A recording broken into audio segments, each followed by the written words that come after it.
علیہ وسلم فرماتے ہیں، سیدہ عائشہ رضی اللہ تعالیٰ عنہ روایت کرتی ہیں کہ اللہ تعالیٰ کے رسول صلی اللہ علیہ وسلم نے فرمایا کہ جس نے کسی مردہ شخص کی ہڈی کو توڑا، آج نکال لیتے ہیں نا مردہ شخص سے بہت سارے اعضاء نکال لیتے ہیں، وہ نکال کے کیا کرتے ہیں؟ دوسرے لوگوں کو لگا۔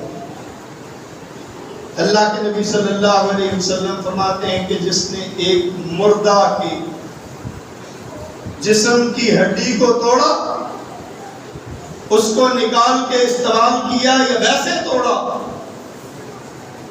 گویا کہ اس نے زندہ انسان کی ہڈی کو توڑا ہے۔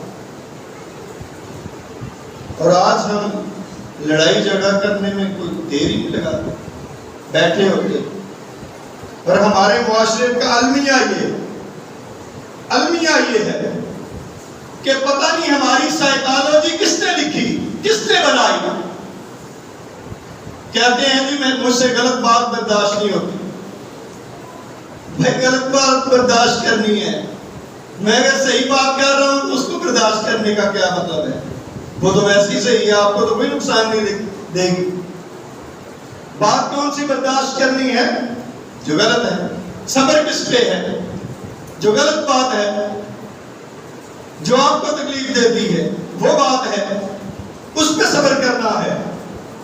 لیکن ہم اس غصے کے اندر انسان دوسرے انسان کو انسان ہی نہیں سمجھتے، اس کو گالیاں دیتے، اس کی ہڈیاں تک توڑ دیتے۔ اگر کوئی مالدار ہے تو وہ قانون بھی اپنے ہاتھ میں لے لیتا ہے اور اس کو قانون بھی کچھ نہیں کہتا۔ کیا یہ انسانی جان کا تحفظ ہے؟ کیا انسان کی یہ تکریم ہے؟ جس مومن کی جان کے متعلق اللہ کے نبی صلی اللہ علیہ وسلم نے فرمایا کہ بیت اللہ کا گھر ہے، بڑی حرمت والا ہے، سارے مسلمان اس کی طرف منہ کر کے نماز پڑھتے ہیں، وہاں پہ اللہ کی رحمتیں نازل ہوتی ہیں، فرشتے آتے ہیں، اللہ کی برکتیں نازل ہوتی ہیں۔